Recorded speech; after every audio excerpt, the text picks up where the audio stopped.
Hello, this is Graphic Policy Radio, where comics and politics meet. This is your host, Elon 11. And this is a comics podcast for people who understand that comics aren't just about the characters they see on the page. They're about the people who put them there.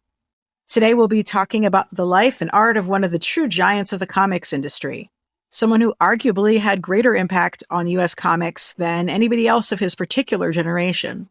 We are talking about the late, great Neal Adams.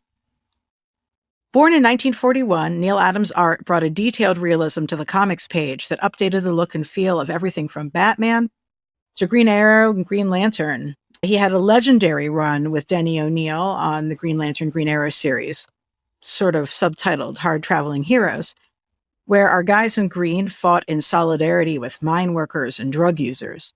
The series tried to show an America that reflected politics and social change in a world readers might recognize from what they saw out in the news, or maybe just outside their windows.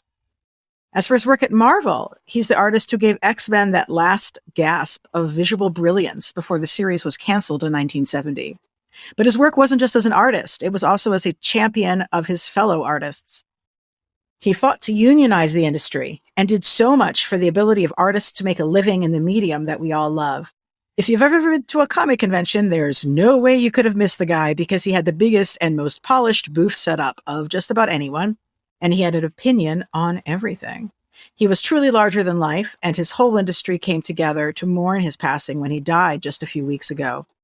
Joining me today to talk about his life and work are Brian Stratton.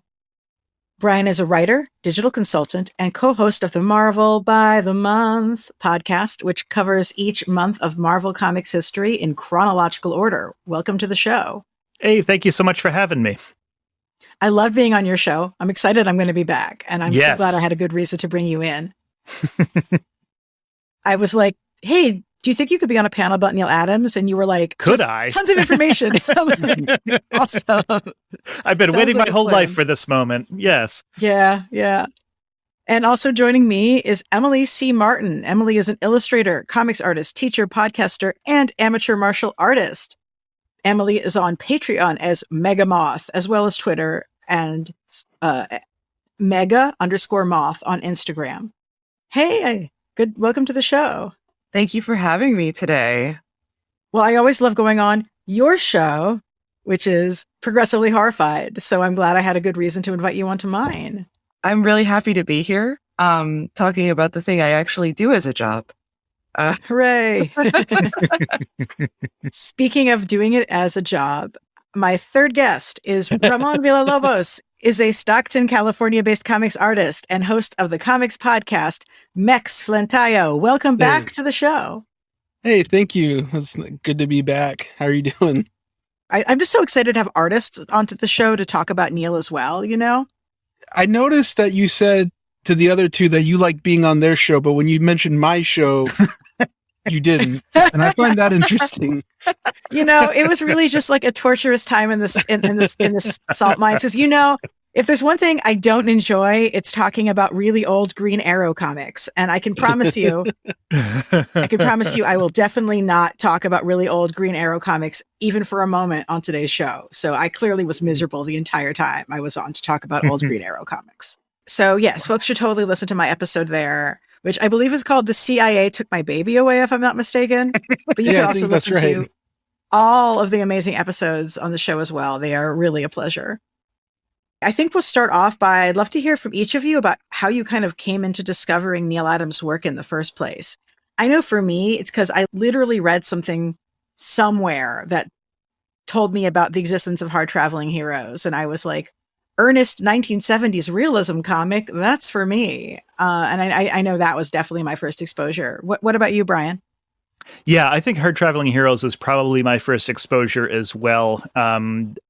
Pretty early on, in my comics reading life, I started preferring like trade paperbacks and collections to individual issues. And DC was just so much better at that early on than Marvel was. So they would they put out these collections, like Hard Traveling Heroes, but it would feel very much like this is an event. It's like Watchmen is an event, Dark Knight is an event. So, and there weren't a ton of those for mainstream superhero comics. So, and that's mostly what I was reading, in my early teens. So yeah, and of course, there was also the idea that this was important, it's socially relevant, and so I grew up in Vermont where there's not a lot of, racial or ethnic diversity. So I'm like, okay, well, this looks good to me. It felt very much like this is, I didn't realize that, it was a little clunky in some spots. And that things had progressed in the 20 or 30 years since I read it. But at the time it was really mind blowing. And just seeing someone, tackling these issues in, however unsubtle a way, it was really refreshing, and it blew my mind as a kid. Yeah, that sounds about right. What about you, Meg? Well, I have to admit that I have my initial experience with Neal Adams is pretty much through osmosis. Like I was really into more niche comics as I was growing up, but I was into X-Men, and it was that quality of X-Men, of the character diversity of the character, not just the character designs and everything, but the character experience diversity that was presented by X-Men. And it was definitely Neal's work that most attracted me to that, and his legacy. And I mean, as I've become more involved in the industry, I've certainly been I've recognized his input and his involvement and everything, but just being in the presence of all of those issues, because it was really hard for me to pick up on a lot of those Marvel DC stories when I was younger, because it was so involved. I mean, it was in the 90s, and there was just so much. So I'm kind of in the corner reading like Sam Keith stuff, but I can definitely see the influence of Neal Adams on people like Sam Keith, who are a lot more chaotic with their style. But the textures, the style of Neal Adams is recognizably super influential to the Western comic book visual vocabulary. So I like your use of the word osmosis, and I think that that's probably true for a lot of people. Like he's just everywhere. Yeah, while I haven't done the same kind of academic deep dives on his work as I have on some other things that are, a little bit more international, like the bande dessinée and manga and stuff like that, it's very, very obvious to me that his legacy, not just in terms of his artwork and his shapes and colors and in designs, I know that he also worked with like a lot of colorists and inkers and whatnot. It's such a really important base to the iconography of Western comics, and just down to the kind of storyboard look of the pages and the more film related progression, the story progression and story development that you see in those Neal Adams pages. If that makes sense. No, definitely. What about you, Ramon?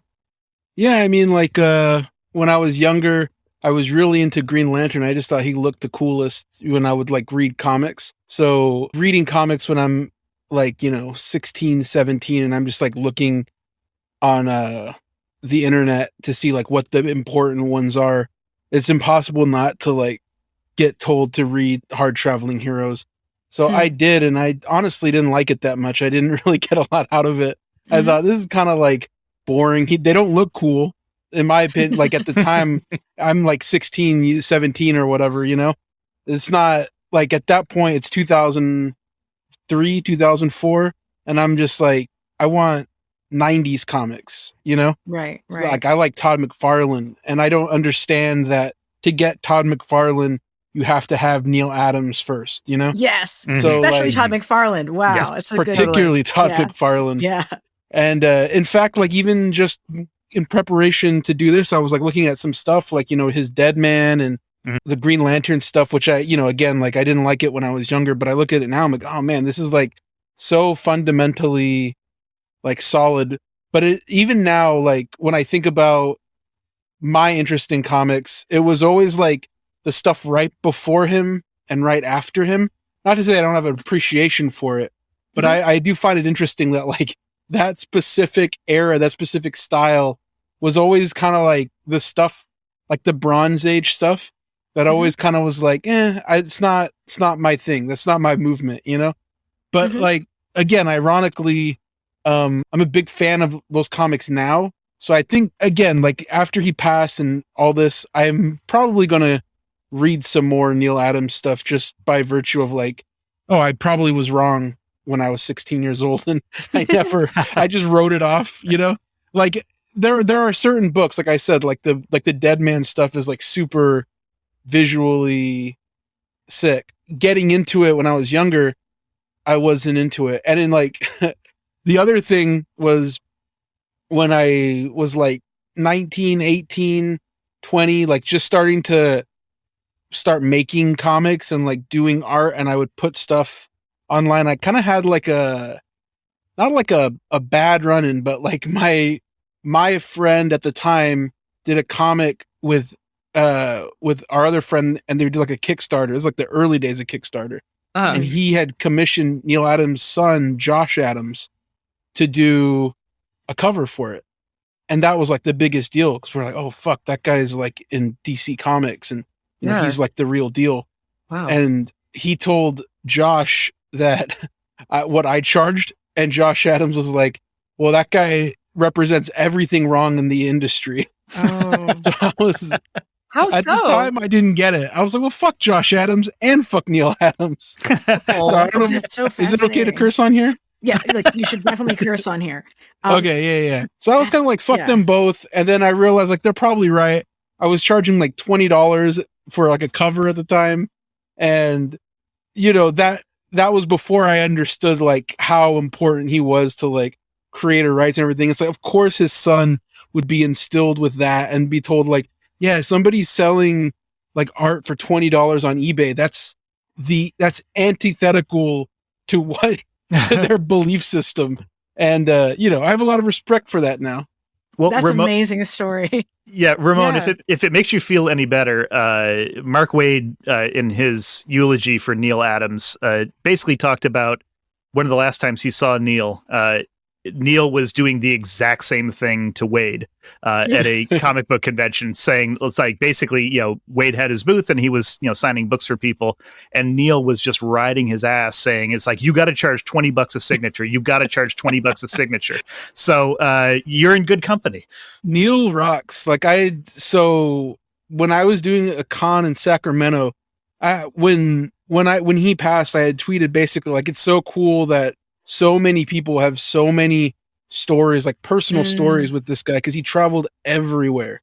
He did every fucking con. Yeah. And he was in Sacramento and he was like across the aisle from me. And next to me, there was this dude who was like kind of a friend of mine. Like I just knew him from being like locally making comics. And he had his friend helping him out. And for some reason, that con was selling beers at the show. So his friend got wasted, and not Neal Adams' friend, this guy who was next to me. And he comes walking behind the booth and stumbles into my banner and my friend's banner, falls down into them. It smacks me in the back of the head. It like knocks my friend's banner completely over, like crumples it. And Neal sees it and he goes ballistic, and he like calls security, gets the guy kicked out. Starts like yelling at the dude's friend, like saying how irresponsible it is to have him there. And like Neal's like, "Are you guys okay? Is this guy bothering you?" And we're like, "Oh, it's all good." He was like policing the whole situation.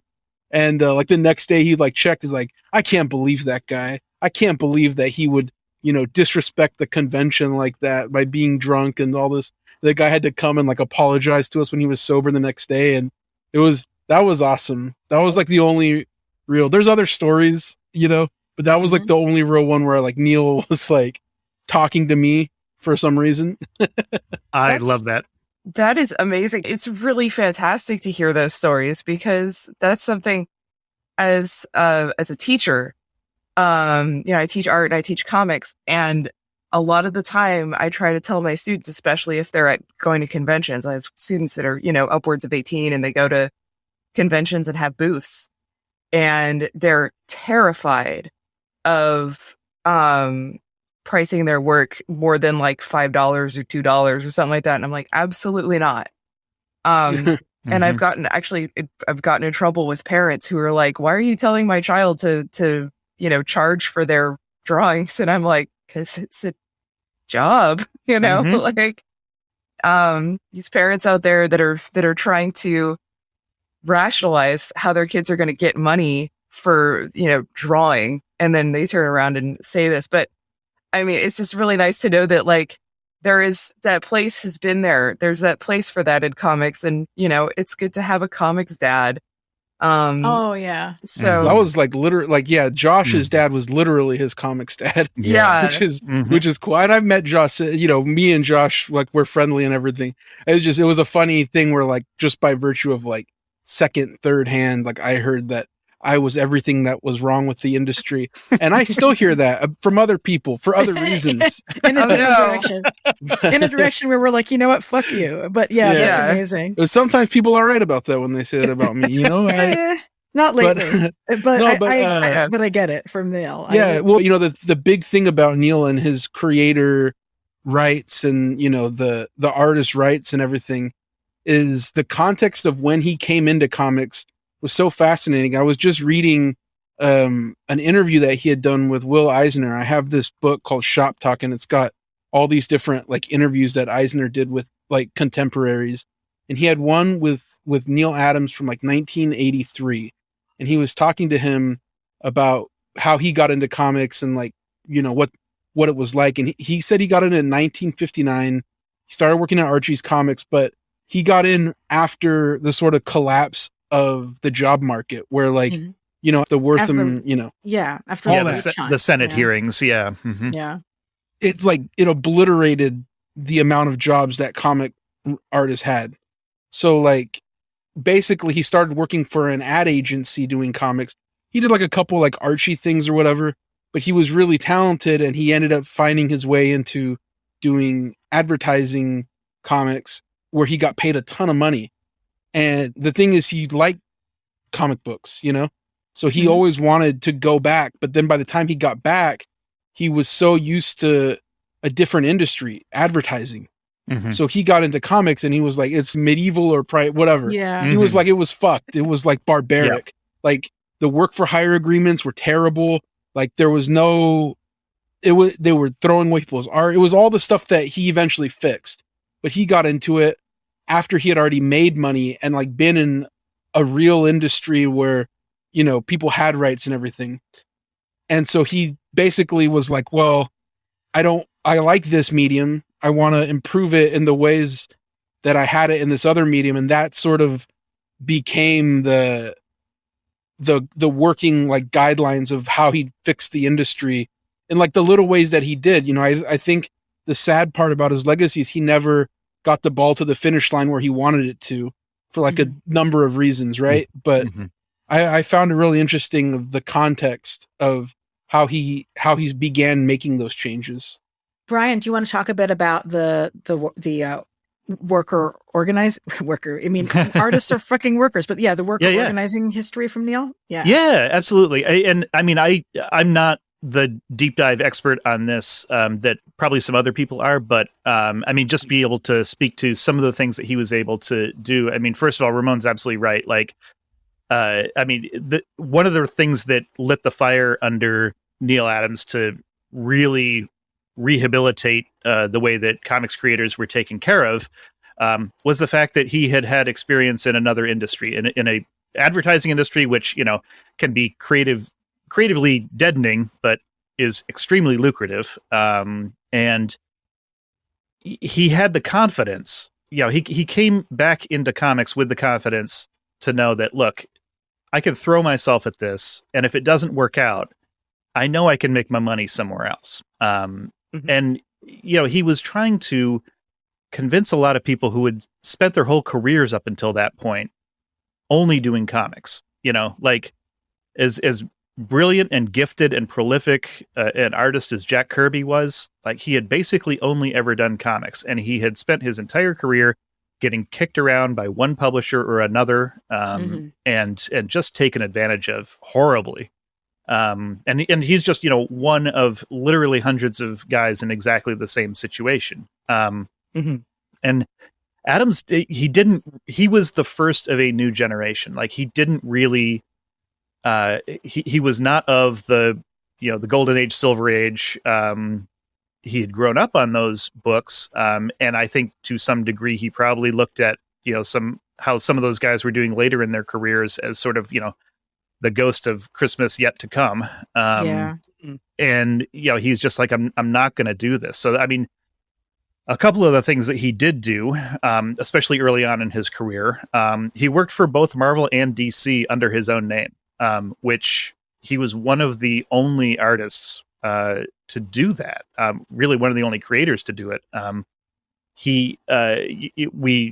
On our Marvel by the Month podcast, we've read, basically every Marvel superhero comic since August 1961 up to about mid 1971 right now. And so it's you've amazing. got, it's a lot. I'll just put it that way. But you have guys like, Gene Colan coming in first under a fake name. You have like Mike Esposito, who by this point has used like 5 different identities between Marvel and DC.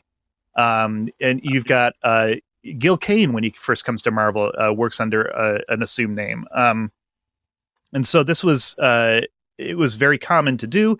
Marvel had the work, but they didn't pay super well. DC paid better, but were very territorial. And so, these guys would have to like moonlight under different names. Neal was just like, no, I'm Neal Adams, and I'm going to be Neal Adams at Marvel. I'm going to be Neal Adams at DC. And I mean, to be fair, also, there's no concealing who this artist is, like it's like he could have signed whatever he wanted to, but it would be immediately obvious that Neal Adams is drawing this. But he really helped to, to just open the floodgates of, folks being able to go back and forth between both companies with a little bit more freedom. So that, I think, was one of the really early things that he did to improve the industry in that way. I remember seeing something that I think Zach Raberoff posted when Neal died that said at the first Comics Association meeting. Yeah.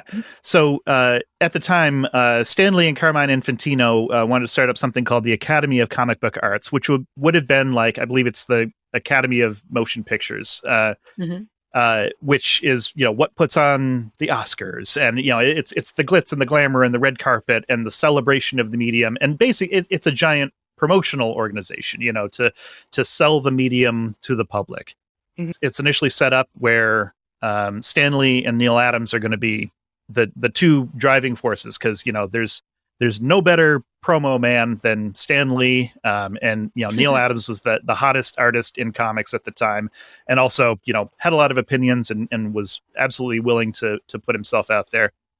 So Stan comes in with all these ideas about, we're going to have these gala events, we're going to do red carpet things for to promote comics and comics creators and all that. And Neal's like, yeah, and here's what we're going to do around standardized increasing page rates for everyone who works in comics. And we're going to start offering folks pensions. And we're going to do this and that and the other thing. And Stan is like, he was just horrified. Like, this is exactly not what he signed up for. Can I read the actual words I found from Stan, I believe? Please. Oh, my God. Unfortunately, Neal Adams, whose work I respect greatly, he's one of the geniuses of the business, wanted to turn the damn thing into a union. At these meetings, Neal would get up and start talking about pay raises, benefits, and ownership for the artists. I remember saying to him at the gathering, I'm going to stop doing my accent, but I feel it in my soul. I remember saying to him into the gathering in general that he might as well be right in everything he said. But this was the wrong forum for that sort of discussion. They don't discuss those matters at the Television Academy. That's the kind of stuff you discuss in a union meeting. Yep. and Stan is 100% right, and he was 100% wrong. Yes. Yeah. I mean, because there wasn't really, like, where do you start with that? Yeah. You have to start somewhere, and someone has to stand up and say, like, look, this is wrong. Mm-hmm. I think that's so important, because even now, artists are struggling. And now there's an organizing campaign that Seven Seas Publishing was unionizing with my old work at CWA. Oh, yeah? Communication Workers of America. Really excited. Hoping I can have someone from the campaign on the show soon. But yeah, exactly. Like, this is very much alive right now. The image work like office staff, not like the creators who are making the drawing of them and stuff like that, but the office staff are trying to unionize as well. And there's a lot happening. Yeah. Yeah, I find the image thing so interesting because it really shows the difference between like what Neal tried to accomplish with the guild and the way that sort of like independent spirit like was sort of bastardized and turned into like this capitalist thing where the image revolution, it's like what everybody sort of like champions is like, this is creators like doing it for themselves. But I always had to say like creator rights and worker rights are not the same thing. Yeah. Because image comics, what their goal is to make like a handful of billionaires and or millionaires rather, billionaires crazy. Yeah. But or 100,000aires even. Yeah. But Neal wanted to like, rise all boats, like he wasn't interested in having one or two very rich people, which is what sort of took form after him. And I think ironically, as much as like people say, oh, like, Marvel and DC hated that, I'm sure that like in retrospect, they probably prefer it to the alternative, which would have been all those guys deciding let's unionize, right? Yeah. Like if Jim Lee, Rob Liefeld, all the biggest names, instead of making their own company where they could all become privately wealthy, if they all decided let's just band together and get all the other comic artists to create a collective, it would have been a different thing. And I think that's so interesting the way history is sort of like worked out where now Jim Lee's in charge of DC Comics and Neal Adams had just been kind of doing his own thing for so long, Yeah. Like even in the interview that I read, he talked about being on like a 5-year hiatus from working for Marvel or DC because he was just sick of the bullshit contracts that he was getting from them. So he was just doing like his own continuity studios things up to that point for like 5 years. He just had like a 5-year period where he refused to do any work with them, which I think is awesome. Do folks know much about continuity studios? Because I admit that I do not. I don't, as far as I know. I mean, yeah, I mean, it was just basically, I mean, it was a small comics studio that Neal founded, basically as an alternative to the big two at the time. But I mean, really, I believe what they wound up doing a lot of was like advertising work and advertorial work. The studios itself was like a place where people went and worked. Yeah. And they created content, like you said, like advertising work. Like it was basically like what he had been making money on before he came into comics, like, or, the big two publishing at that time. But, like the stuff that he did, he was more interested in packaging books. Yeah. And not like floppy. So he would go into business with other companies, like other publishers. I think like Pacific was the main one, and they would put out like single issues, and then he would put out the packaging of like a graphic novel. Although like, that was not like a thing back then, but it started becoming a thing, and he saw that and was also pissed about that. Yeah. Because they were starting to package like his old work, like Green Lantern, Green Arrow. And he was like, what the fuck? Like they're just going to resell this stuff. I'm not getting paid twice. Yeah. So that was like a whole other thing. That's interesting. Yeah. I mean, coming back to his work in the advertising industry, I think, people really cite that not just as a place where he got a sense that like another world was possible as an artist, but it also, I think, kind of moved him visually in a direction that was really distinct from what most comics looked like at the time. I think that with advertising, a lot of the art he was doing was probably aimed at older people. And so the visual approach was one that was going to be more to the aesthetics of an adult who perhaps valued different things in their drawings than a younger person might. I'd sort of hazard to say, I'm not familiar with Neal Adams's work prior to like him coming on to like DC basically. And Marvel, but like I don't know his Archie stuff, and I don't really know what it looked like before he worked in The advertising. Archie stuff just looked like Archie stuff. Yeah, exactly. So he's doing that style. Yeah. So it's like, yeah, like he became his own, like it became his own style, like through that. Yeah, I think the interesting thing to note too is when he started, when that style that he's known for, like the sort of longer figures, you know, more muscular, like twisting bodies, like hands and to the camera and all that shit. When all that started happening, there was also like a big technology leap in just the world, right? So it was easier to get photographs, which he worked from, and it was easier to do like photo stats and you know, do all this stuff that artists previously didn't have access to. And it was an interesting part of that conversation with Will Eisner, where they're kind of arguing because Will Eisner was teaching, and he told his students, like, don't ever use photographs. Like, using photographs is bullshit. That's not real cartooning. Real cartooning is drawing it on the page, right? Mm-hmm. Which I agree with. but I'm old school like that. And you know, Neal Adams was like, fuck that, use photographs. Like, use whatever tools you need to make the art that you want to make, and that's your process.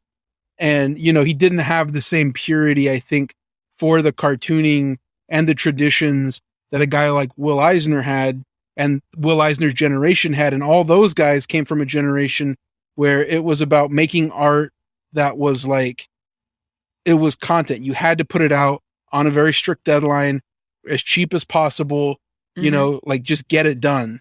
And Neal Adams came at a time where if you started making a little bit more money, you could spend a little bit more time. You didn't have to follow those old traditions, and you can use new technological advancements. Yeah. You cannot break the Kirby barrier, as it were, which is the most number of comics pages created in one day by one human being. You can't break the Kirby barrier if you're doing Neal Adams art. There's just so much detail and sketchiness and fine pencil work. It's just not possible. And you can't, but you also can't make it if printing is like making things be blocky. Like it's right. But the thing about Kirby too is like all the stuff that people like about his style, all those like, you know, the blockiness, all that's more, I think, a function of he had to get it done on time. Mm-hmm. Yeah. And he just had to move as fast as possible. So it was about creating the most sort of like efficient comics that he could. It happened to be that those looked amazing and all that, but that was not in vogue with what Neal Adams was doing. Like that wasn't the same thing at all, you know? So that seems like an artifact of also that, the industry standard in terms of the industry economy, right? Where like if you're not being paid very much per page, you have to just make more stuff. Yes. And you know, and Kirby was working with that, you know, so there was this whole the cartoony, like the quick hand, the truncated shapes and the exaggerations and everything became essential to actually create enough work to get paid to live, you know. And I think now we're in a time where like things are even more cartoon than ever before. And I really view it as a product of labor and not having enough time to actually do anything more detailed. Yeah. Well, also, there's also a lot of different styles going on. And I feel like there's I don't want to say it's like a swan song, but there's certainly a desperation to cling to those old ideas. Not to say that they're invalid, but like, there's a traditional comics idea that is still pervasive in the industry, at least you know, the American comics industry. Whereas now the self-publishing market is starting to boom, you know, and all these companies are trying to figure out what to do about that, you know, and they're like they're struggling. And you have a lot of these power dynamics shifting with Disney coming in and just sitting on stuff and squashing all of it. But now with self-publishing, there's more technology that is not necessarily contributing to the amount of detail of style or whatever, but people are using, you know, digital media to create stuff that you couldn't create with, I mean, like quickly at least, you know, these kind of styles that you see that are very recognizably from Procreate or, you know, Clip Studio or something like that, where people can make beautiful work, but they're also making it their own work at their own pace. And I think that makes a huge difference. And I don't think that would have been possible without Neal Adams either, without that artist recognition. Right. And without him showing that you could make something that looked very different and that people would still like it.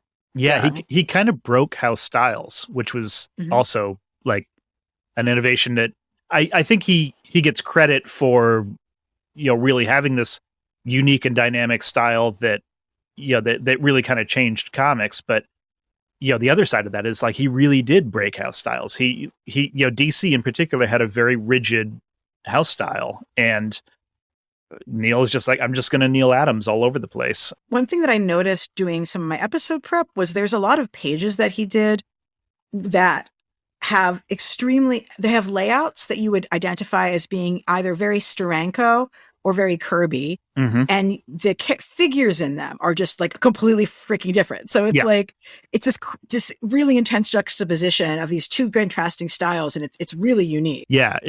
We've said on Marvel by the Month several times, like Neal Adams it's when the Bronze Age started. Like he shows up and it's like a bomb goes off. Everything just changes. And he gets to do a lot of it at Marvel because, like, I think Marvel has this reputation as, Kirby's style is the house style, but like the early days are actually a lot more artistically diverse than I think we remember them as being. Just because it really was like Gene Colan looks very, very different from Jack Kirby, who looks very different from John Buscema, who looks, different from obviously Neal Adams. Marvel's where Jim Steranko got a chance to do his thing, So there was a tolerance for, hey, why don't you just, come on in here and go crazy? And he gets the shot to do X-Men for 8 issues or whatever. And the stuff he does in X-Men is just like, it saved the book from outright cancellation. It wound up going into cold storage, and becoming a reprint book for 5 years. But, he generated enough excitement for this absolute failure of a book that it resurrected it enough and kept it on life support until, Len Wein and Dave Cockrum and Chris Claremont could come along 5 years later and do something interesting with it.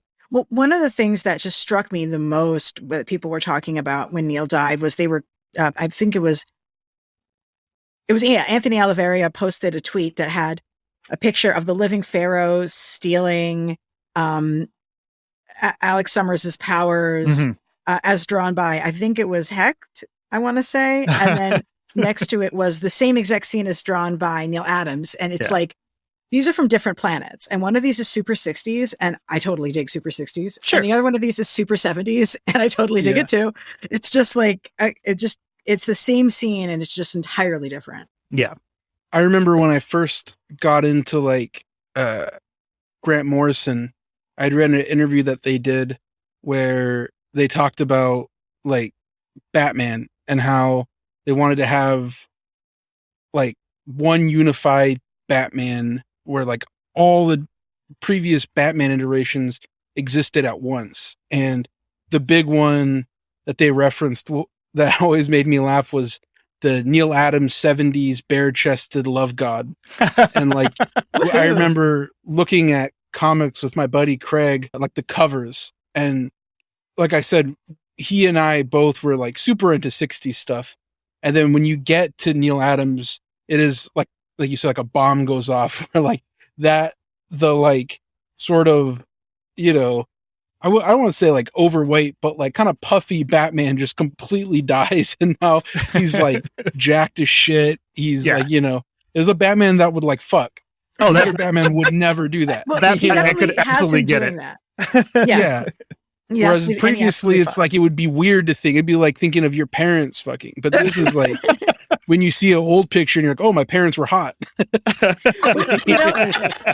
have to say, and I think this is an important lesson for people, that one of the reasons that I think people characterize Neal Adams figures in particular as being hot is that his people are drawn like humans who exist in the real world. Now they're idealized, Like most people do not have that muscle to fat ratio, as that's not saying that's the ideal for everybody, but that's a common ideal for, as espoused by Hollywood and many other things.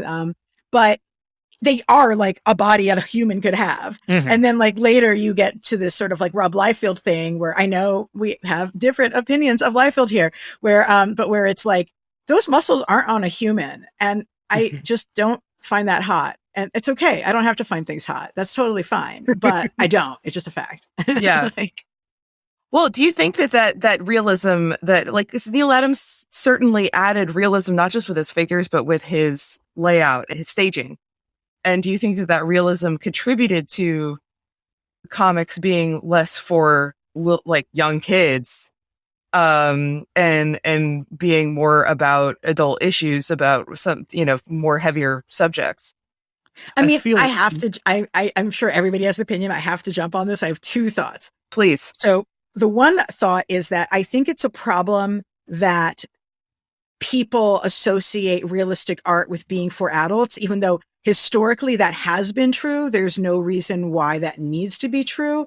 And I also think that there's a lot of people who think in comics that realistic, quote unquote, realistic art is the best art because it's the most detailed. And that's Right. also not true. Like none of those are the reason why Neal Adams is amazing, although those things do all characterize as art. But then conversely, I mean, I guess, you have Neal coming to X-Men and doing his thing at about the same time you have Kirby doing New Gods, but like, New Gods is like, let's talk about Hitler and the Holocaust. And he's all doing it in Jack Kirby style. Mhm. Yeah. So I think a lot of people, but people don't always notice that that's what's happening, right? The Kirby style can sometimes conceal for people how brutal the subject matter of this is. And it kind of makes it so that people might not quite realize that you're looking at like really serious art, guys. Yeah. With the Neal Adams one, especially when he's doing the more grounded, down to earth hero stories, it's obvious that this is from this world and about those political things. And that's my monologue. No, that's super valid, and also some really good points, because the sort of subjective association from the audience, like where with art and audience becomes something that I feel like a lot of people in the industry are still kind of hung up on, right? Yes. Where you can't have art that's like super cartoony, that for adults. That also becomes like, because I'm really into manga, that becomes a big contention point with manga. And I've even been told to make things less manga when I'm working for a more kind of Western associated editor. It's a really interesting perception. And again, I don't think it needs to limit anything. I think, especially look at Mouse, Yeah. Yeah. I mean, or Bone, like Bone is really accessible for a lot of people, but it does get very heavy. And Mouse is about the Holocaust, and it's an autobiography, and it's, certainly not like cutesy, but it is definitely like iconic, and simpler than something like a Neal Adams or a Will Eisner, or, something that is just full of texture. But it's Texture. Yeah. That's such a good word. Yeah. Yes. Yeah, because I feel like texture is a big part of what separates the cartoony stuff from the what people associate as being gritty, and I can see how people like Rob Liefeld would take that and are like, okay, I'm going to add texture to everything, even if it makes no sense. Like, I'm going to hatch 15 abs on this body. And, but people bought it. People loved it, and again, you say that a lot of people have differing opinions. I'm kind of like, sure, whatever at this point. Although the memes are great. I will say that. Oh, I think there's something really like just visually satisfying about that level of texture. Yeah. I think it tickles your brain in a way that like a more cartoony style doesn't. I mean, not that there's not, very strong and compelling things to the cartoony style also, but I do think that it was something, there was a novelty to it when Neal Adams brought it into comics, and it really, it coincided with Marvel. I think it was overstated, but the idea that, hey, college kids are reading Marvel comics. Yeah. Yeah. I mean, it certainly was happening. I don't know if it was happening to the degree that Stan wanted to convince us that it was happening, but but I mean, like a Neal Adams was perfect for that audience, because if you were defensive about being 20 years old and reading comic books, if you have bare-chested Batman love god, it's like, hey, this is mature. This Batman fucks. Like, so like it like, I don't know. It's a little bit of a fig leaf to help you make the case. Well, a lot of with comics, a lot of what I try to relay when I'm teaching is that a comic is a storyboard, right? You're putting together that movie in your mind with the pages. There's a flow to it. There's a timing. There's, everything is essentially film that you're putting together with just another layer of information being the images rather than just, words to read a book. But I try to treat comics like film, like I'm setting up a shot and I'm setting up a space and a feeling and all this kind of stuff. And I feel like when you start looking at comics like they're a film rather than a cartoon, that really enhances the accessibility or at least the perception, I think, of that. When you start thinking like these could be real people, these could be actors as opposed to cartoon characters, right? And, again, like, I don't think that that's something that should be limiting, especially now, because of all sorts of reasons. But, I think at the time, certainly there's an important, like when you talk about the puffy Batman versus the Batman that fucks, like there's a huge new layer of relatability to that situation, if not like the character, if you're not like a big buff guy that fucks, you may want to be, but that's where the idealism comes in. But when you start thinking like, oh, these are human beings, I think that definitely affects the perception. And like you said, with the college students reading Marvel or Batman or whatever, then that starts being a little bit more of I hate acceptable, but like, at the time, certainly that was the problem that people were having. One thing I want to talk about for sure is Neal Adams, from my research at least, looks like one of the first white mainstream comics artists to draw people of color that look like people of color and not racial stereotypes, or conversely, not like white people, but with a different skin color. Yes. And that's huge. Yes. Thank you. I was thinking about that, and I wasn't sure because I wasn't super aware of the context, because I was looking at his cover, the Muhammad Ali versus Superman. And this is a huge thing in comics because you have this balance between idealism and then cartooning and then reality, right? With there's other ingredients there, sure, but I remember when I started working on Princeless, Jeremy's wife Alicia asked me, "How do you feel about drawing Black people?" And I was like, "Fine," And I mean, I've always been of the opinion that like the more diverse your character is not just the accessibility, the importance of that kind of representation and storytelling and stuff, but like if you can diversify your character designs, why not? Right? Like that's the whole thing about creating a memorable character design.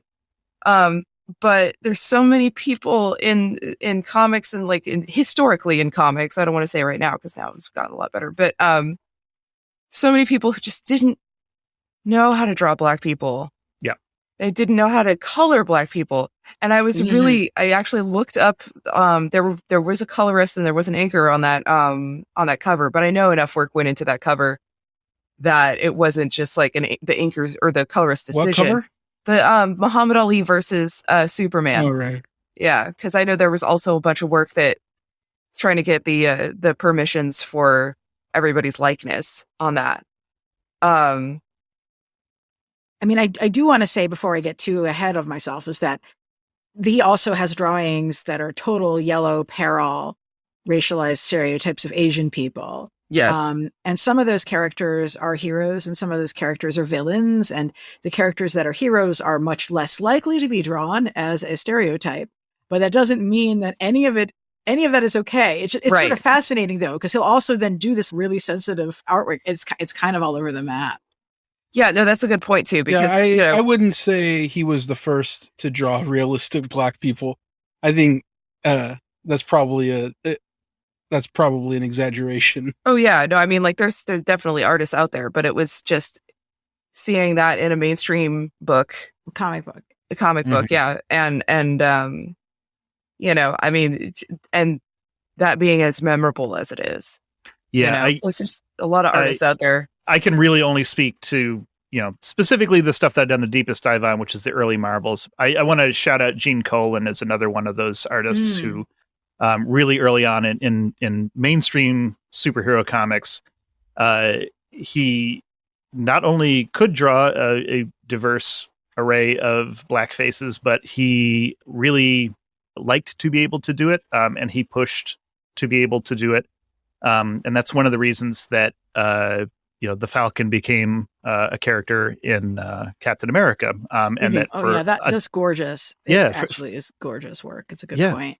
For a time, like Captain America comics were set in Harlem for like 6 months or a year because, again, Gene Colan wanted to draw black characters and he wanted to increase visual representation of black people in comics.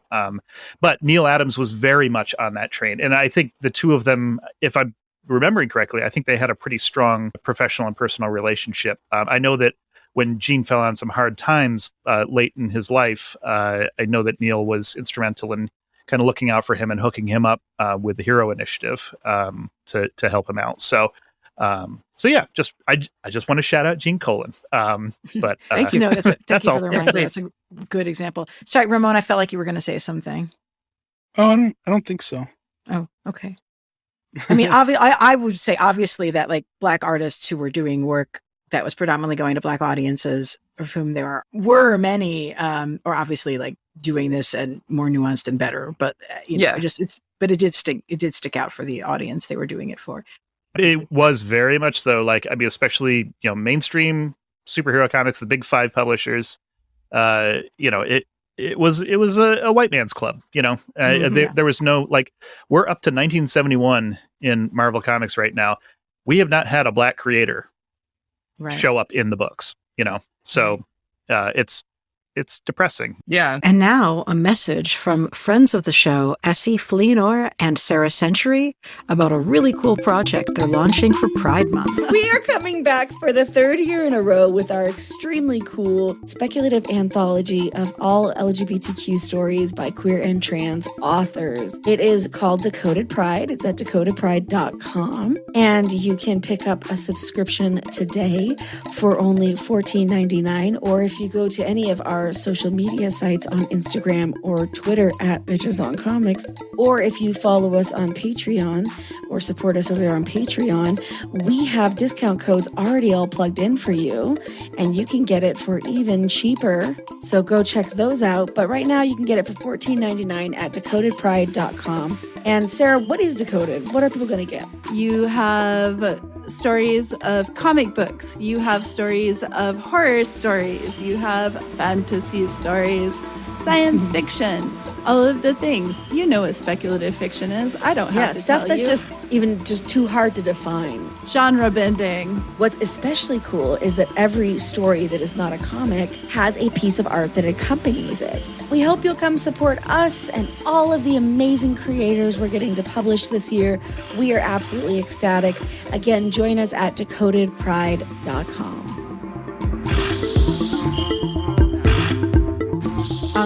Speaking of partnerships, we should talk about his work with Denny O'Neil because they partnered up. I didn't even remember this. They did X-Men books together. This wasn't just like DC stuff. Do folks have any thoughts about like their connection or their partnership in particular? Yeah, I found it kind of funny reading some interviews because, like I said, I'd read the one in the Eisner book, and then I read some of the Comics Journal ones. They've been posting some, I think, since he passed. But one thing I really loved when I was reading it was how much real disdain he had for all comic writers, which is like clearly a tradition that comic artists have had for a long time. Like, he's calling them all crybabies, and he's saying like he's talking shit about Denny O'Neil and Oh, God. all of them. But yeah, I think the funniest thing about that is I think maybe Neal gets a little bit more credit than he might deserve for some of the leftier politics in those books. Sure. Like, Sure. he was not the one pushing that. And there's a lot of examples that he had in these interviews where he's like, I don't really agree with that. It's like, we have our baseline, like injustice is injustice. But like, some of the things he felt like, one specific example was, there was some issue with like a plane manufacturer or something. It's like a super train STT, I think. I don't know too much about it. They were talking about it like, of course, everyone would know about this. I was just rereading this, and this is not trying. But okay, go ahead. Yeah, he was talking about like when like Neal was against, or Denny was against it completely. Like all the sort of like lefties at that time were like, they were like down with that. Like it needs to stop. Like they were boycotting. They're doing all the shit. And Neal Adams' approach was always much more pragmatic of like, well, how can we give them an alternative plan that then they could, so where they could get the planes that they want, and then we could like, do like be anti-pollution in the same way.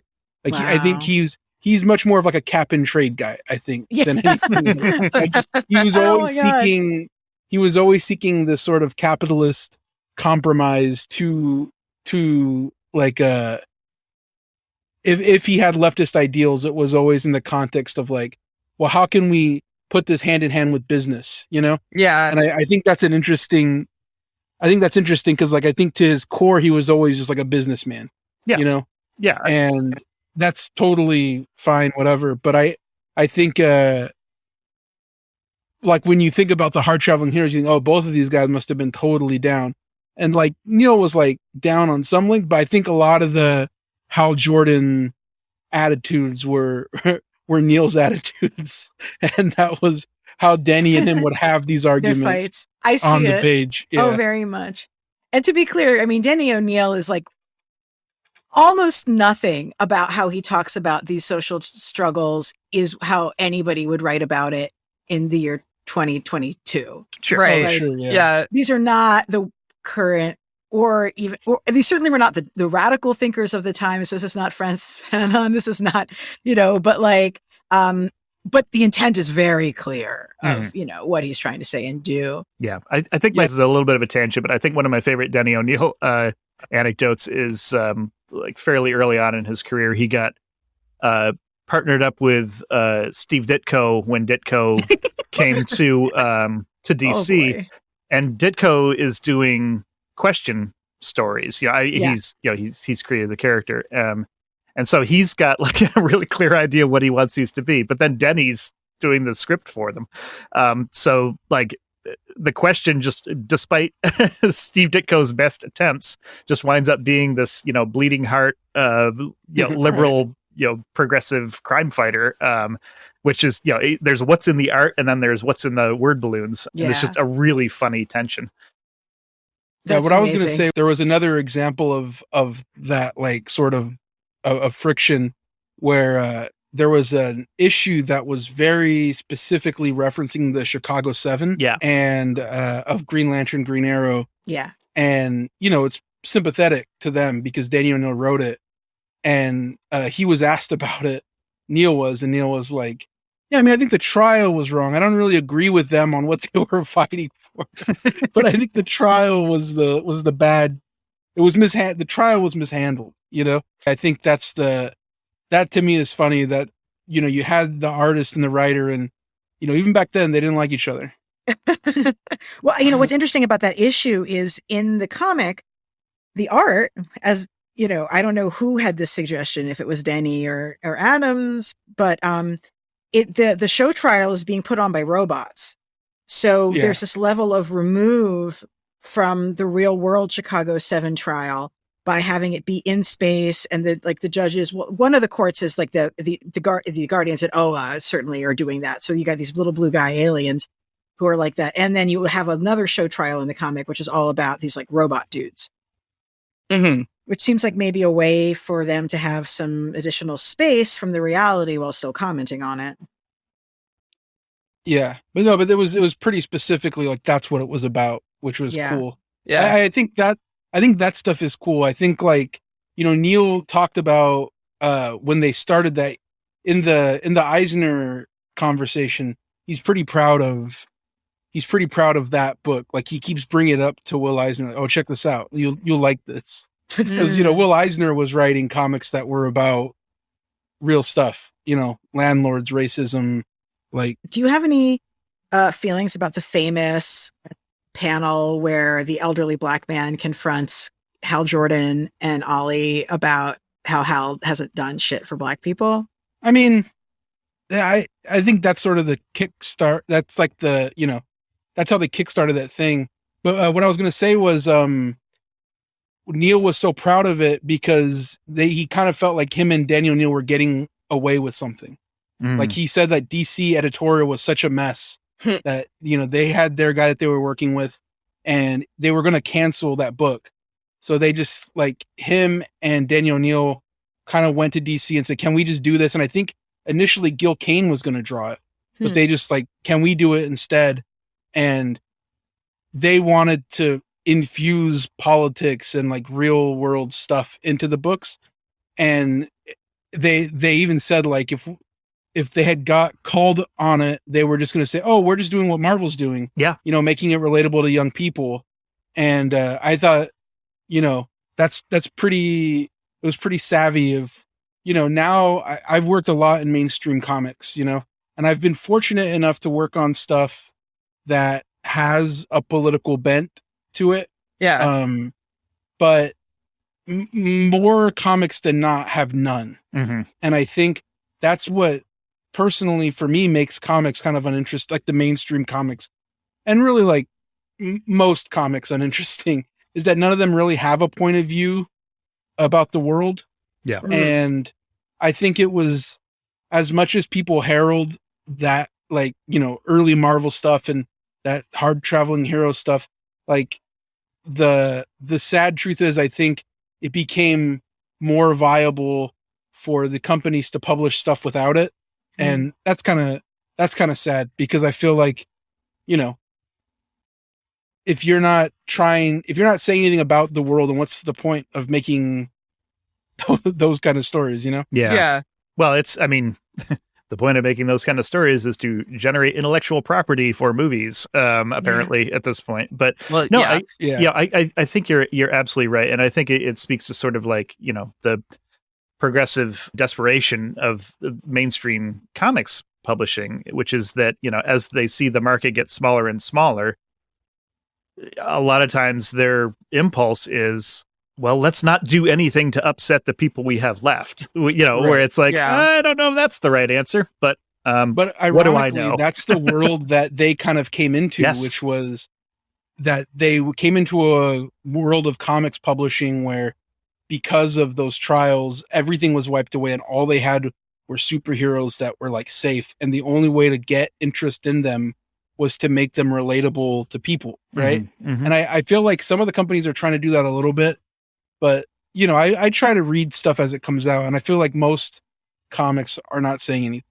And I think, like I said, that's all those people I think would, the main, the big writers and artists in comics, I think they would love to sort of say that they're doing the same kind of thing.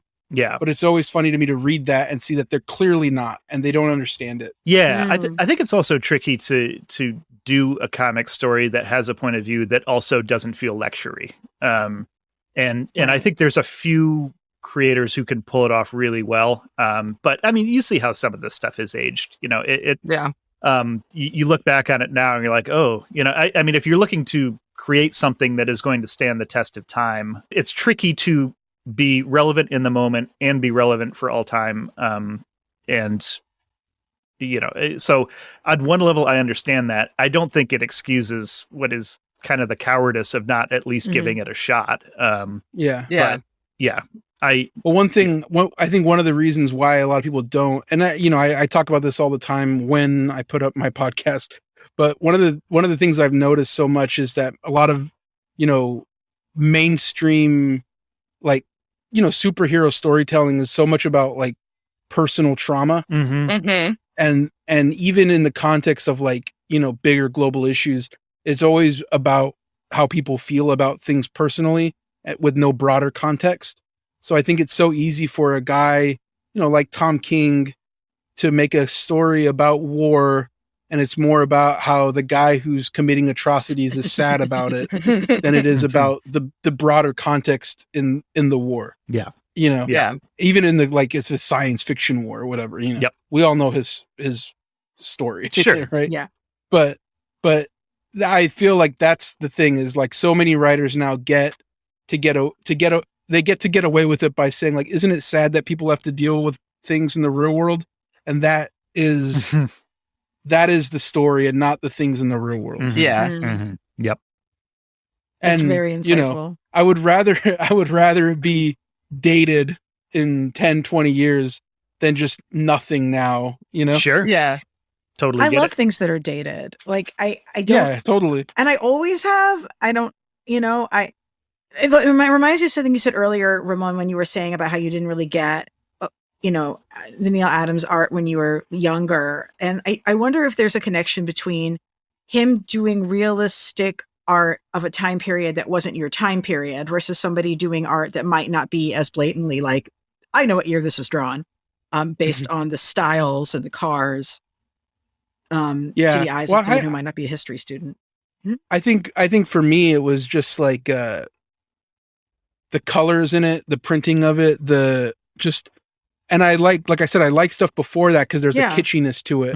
Yeah. Mm-hmm. Yeah. But that was like the beginning of the sort of realism and like the Jim Lee-ification of comics, which, I love. I love Rob Liefeld. I love Mark Silvestri. I love all that shit. There's like an energy to it, but that stuff was just the beginning of it. Yeah.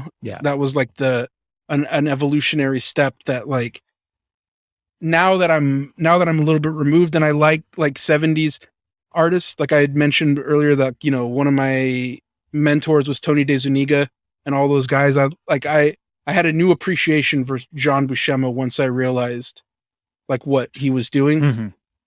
But I do think Neal's storytelling wasn't as good as those other guys because he was trying to do like weird shit all the time. Yeah. I mean, I think it's no coincidence also that like a lot of what we remember is if you look through Neal's bibliography, like it's for the amount of time he spent in comics, it's pretty slim actually. Mm-hmm. Oh yeah. And a lot of, a lot of it is made up of just covers that he did. A lot of DC covers, some Marvel covers, but for books that he did not do the interior art on.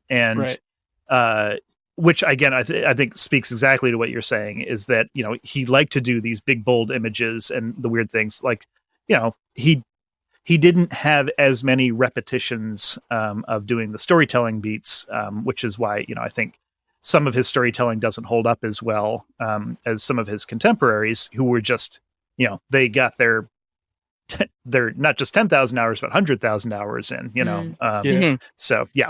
One of my favorite stories is like a young Frank Miller wanted to learn from Neal Adams, and Neal Adams just like told him like, you're terrible. You're never going to do it. Just give up, just fucking stop. Yeah. And, but that guy is a guy who can do storytelling. You know what I mean? Yeah.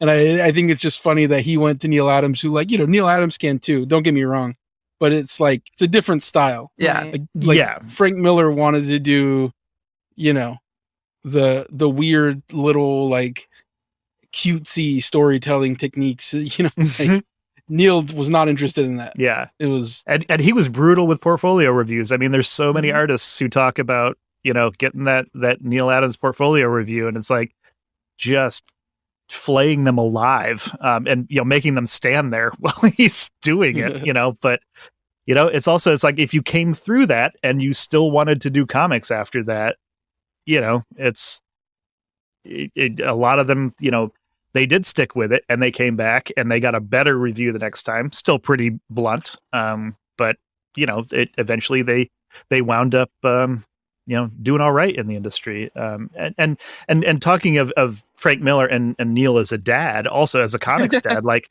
when Miller, hit his real dark times, in the last decade or so, Neal Adams is one of the folks who, I mean, he gave him another sort of a personal portfolio review, and just, just told him, it's like, what the fuck are you doing? Like, you you had everything and you're just throwing it away. I don't even recognize you. It's like, you don't exist to me, basically. Like, really gave him the tough love. And it was one of the things that apparently helped to get Frank to take a look at where he was at and make some positive changes. Wow. Yeah.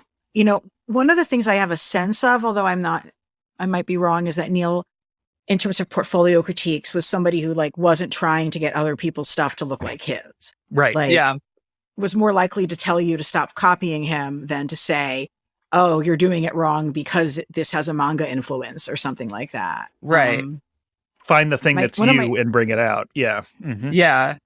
Well, and it's also, I mean, I think there's a certain amount of responsibility that the veterans take to sort of mete out the reality of the situation, because you have a lot of bright-eyed and bushy-tailed artists coming out. They might be big fish in a small pond, and they might be like, okay, I'm going to be the next big thing, and they need just a bit of a reality check, and also need to know that they're going to be prepared to take criticism, because I mean, once you're past the portfolio review and you're talking to an editor, that's when the real pain begins. Yeah. Especially if you're working for an established IP, as opposed to being like, I'm going to do my own creator-owned thing. Like, not these days. Well, editors, every editor just says everything you do is great, frankly. Yeah, no, I'm saying like at that point, especially like when you're talking in the 90s, when there's just much shit. But there was good shit. But I wish actually editors were more mean like they used to be. I do. If I was an editor, I would be so brutal to people when they what the fuck is this? Well, I mean, I do think that I've had editing experiences where I'm like, but is it good? Like, is there something about it that you would change? Like, especially when you're working with a writer, and I haven't had this particular issue, but I know people who've had issues with writers where people turn around and be like, oh, well, this is what I wanted at all, or whatever. And there was no communication there, but I don't think that's really the point here. It's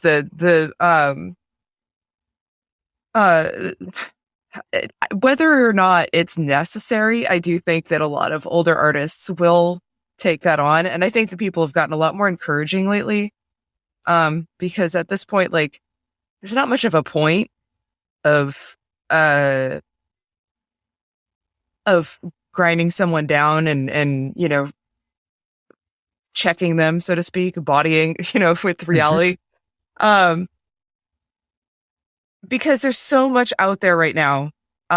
There's such a huge audience, and there are niche audiences out there that can propel you, if you find your audience, even if it's not anything that anybody's heard of, there's going to be investors in that. If you can find them, no matter what you do, there is probably an audience for it, whether it's good or not. That's, subjective. It's also an interesting thing, because I also grew up I shouldn't say grew up. I went to college, which is kind of a growing up, studying fine art, and approaching comic art for a while as like, what is this saying? What does this mean? How does it change things? And while I really think that's an important thing, like, it's important to have that gumption to tackle stuff in all capital letters, like, difficult subjects, politics, social commentary, whatever. Not everything has to be like what are you saying with this? Anyway, but that's sort of, there's also that tough love in the fine arts, for sure, because everybody's trying to be more, influential and or edgy than the last person. But I think that in terms of Neal Adams's comics dad, I think it was, for him, it was a lot more of a tough love and like, okay, I want you to be ready as an artist to tackle this industry with, your eyes open rather than, getting crushed by the first roadblock. Right. Mm. Mm-hmm. I mean, I think there's like a real dedication to the professionalization of the craft. Yeah. And I think he shows how professionalism and solidarity can like be hand in hand, and this idea that like, oh, unions protect lazy workers, which is just like, no, shut up. Yeah. But I think his whole attitude really shows you that is not the case. It's about respect. Mm-hmm. Yeah. We haven't talked about how he helped Siegel and Schuster, which I kind of want to make sure we do hit up for people so they know about it, who are the creators of Superman. Yes. Brian, do you want to take that? Yeah, sure. I mean, as far as I know, and again, I'm not the historian on this, but DC had the Superman movie coming out, and making a lot of noise about it. It was a big deal. First feature film, in decades to feature a superhero. As the drumbeat of publicity was getting louder and louder and louder, Neal Adams was basically like, well, what about the guys who actually created this character and had it essentially stolen from them for $130? I think at that point Joe Shuster was going blind in a tiny apartment somewhere in New York. Jerry Siegel had been out of the industry for years, after getting kind of bounced around. They were basically not participating at all in any meaningful way in the success of the character, which had, by that point just made a small fortune for National and DC. Mm-hmm. And so, he basically shamed him. He shamed DC into, and Warner Brothers into, actually, I don't know if they were Warner at the time. But he shamed DC Comics into recognizing them, to giving them credit on the screen as the creators of Superman, and to setting up, what was a pretty tiny stipend at that point. The number that sticks out in my head is like $20,000 a year each, which I think grew over time. I think DC did, get more generous with that. But I mean, still, we're talking about not even 0.1% of the revenue that Superman has brought in for the company. But yeah, I mean, he just used he used his bully pulpit, and he did the same thing for Jack Kirby years later, when he was trying to get his art back from Marvel. So this is something, he was a guy who was like, he was always checking in on people. He was always trying to take care of the folks who he had worked with and who had built the industry that he obviously loved working in. So, is there anything folks want to cover before we wrap that we haven't hit up? I just want to say how fortunate I feel like we are as like an industry to have like him. He was such a loudmouth. he was like, he was always calling himself like a maverick in these interviews, which is like pretty funny to me. But he like to have a guy who did that much be so outspoken. And sometimes I read it and I'm like, okay, how full of shit was he on this day? Because I've heard him in other interviews where he's like very full of shit. Some interviews he's less full of shit. Sure. But I just think that like for a guy who did so much, that he gave so much of his time also to just like put it out there, that not really that he was doing it like because he wanted credit, just to let people know that those are things that people should be asking for. Like just giving advice to young creators as business advice. Yeah. So like, do this. Whatever your rate is, double it and ask for like, expect to get this. But like he did all that stuff, and like it would have been stuff that, I would have been personally like, I wish I would have read it younger. And like, all this kind of advice, it trickles down from you when you enter, like, especially mainstream comics, when you do cons and you do all that kind of shit, like it's either stuff that you regret not picking up sooner, or, you're lucky enough to have people tell you about early on. And, I think a lot of that paying it forward, stuff that he had done then is like, that's an invaluable, like he went back and he helped older artists who got fucked, but he also, like, I really do feel like he was a guy who tried as much as he could, despite being sort of like, an egomaniac, to help out other people that were going to come after him. And I think that's like a special thing. And I think, if anything is his legacy, I'm just glad it's that, that is the kind of mark that he left in comics. And I think that's a unique mark that's left in comics, because it's an industry mostly filled with self-serving people. Yes. Yep. Yeah. And I mean, if you have that platform, if you have a platform, it is responsible to utilize it if you have, the spare resources. Speaking of unions, I think it's responsible to use that. And, sometimes, especially in an industry like comics, any sort of entertainment industry, you have to be kind of full of shit, or at least like sound full of shit in order to get people to be motivated to do stuff. I hope that doesn't perpetuate, but especially at the time, that like someone has to be loud and a pain in the ass in order to affect change. And thanks, Neal, for being a pain in a lot of people's asses. Absolutely. Yeah. That's powerful. Any thoughts, Brian? Yeah. Something that I have been recommending to folks since Neal's passing is a book that he helped to put out relatively recently called We Spoke Out: Comic Books in the Holocaust. And this is it's a joint production of Neal Adams and Raphael Madoff and Craig Yo. But basically what it is it was published by IDW, and it's a collection of about 24 comic book stories from like the late 50s to like late 70s ish.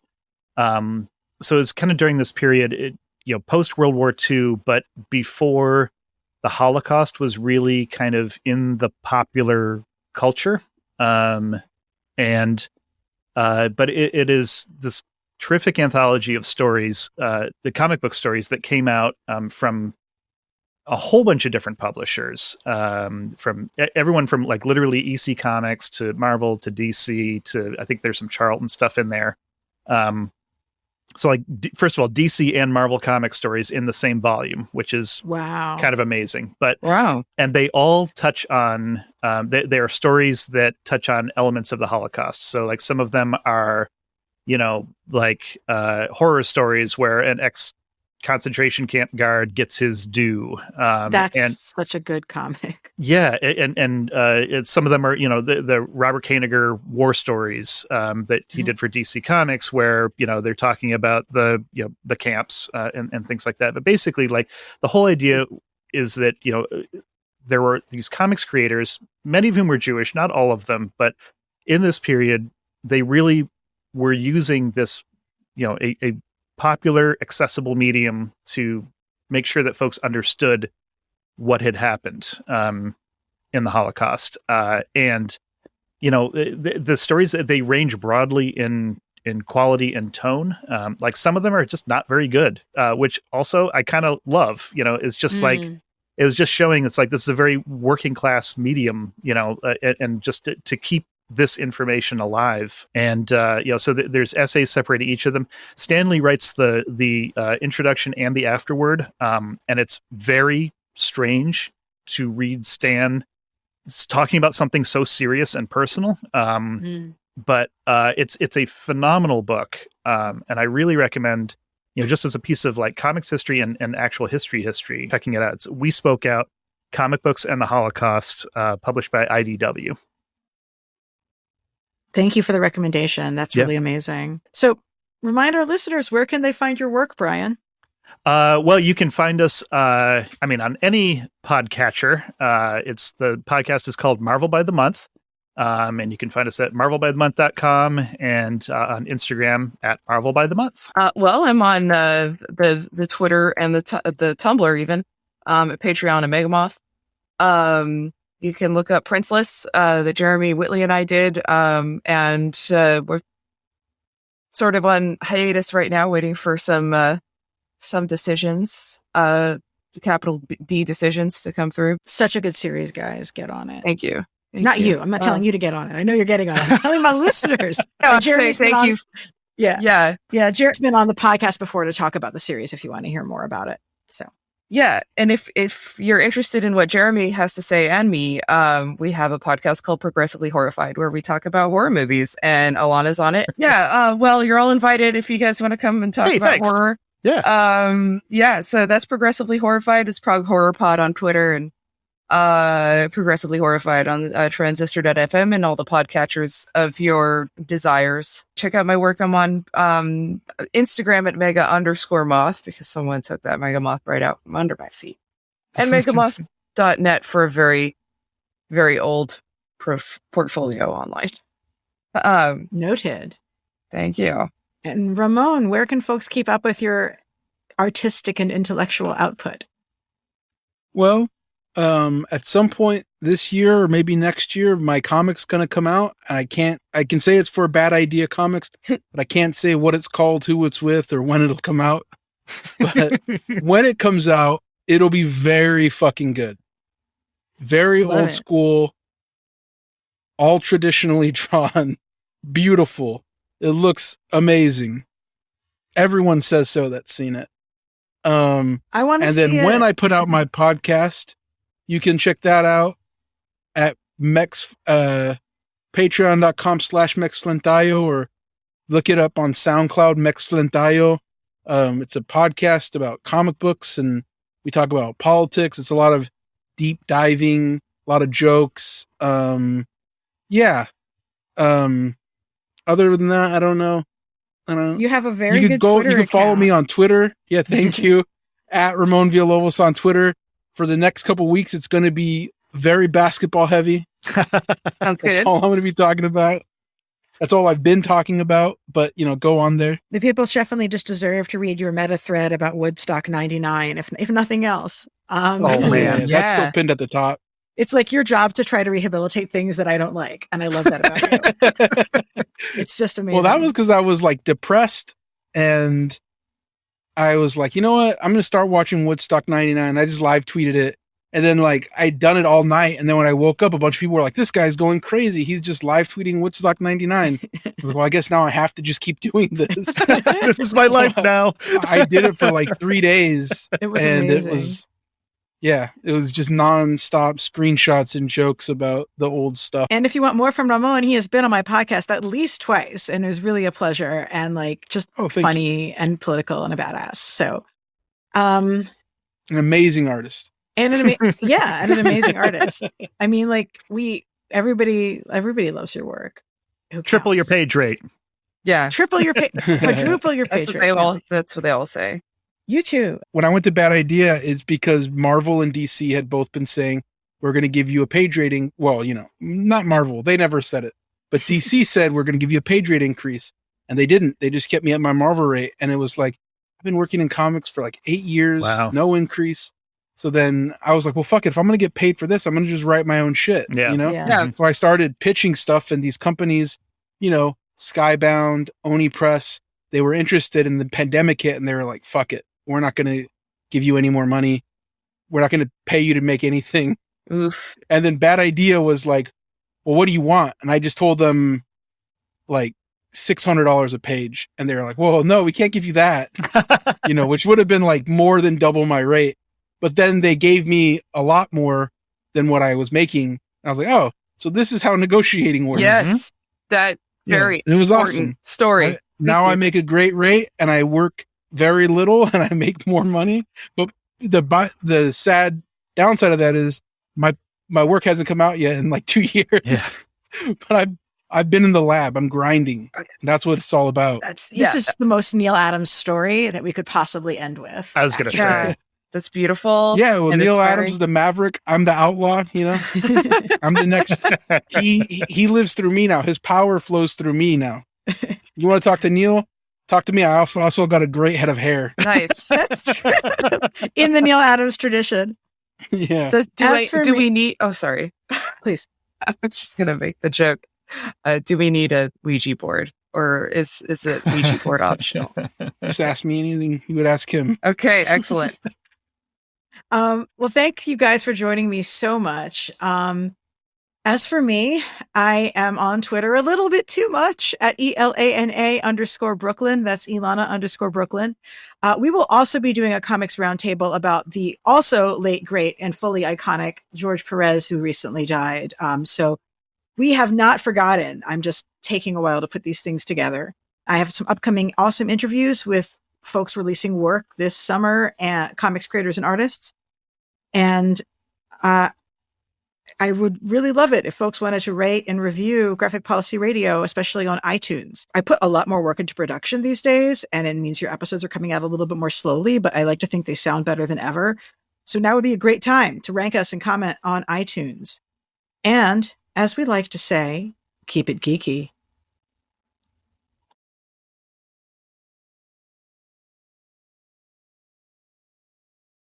Hey, thanks for watching the previous video from Graphic Policy Television. Just by watching, you help support our site. Thank you so much. Now, if you're watching these videos, you probably care about geeky things like movies, television, comic books, toys, games, video games, you name it. You can go and subscribe right now to our YouTube channel to stay in touch and catch all the new videos, or check out our website at graphicpolicy.com. There's a nice link on this end of the video. But as always, thank you for watching. Keep on rocking and keep it geeky.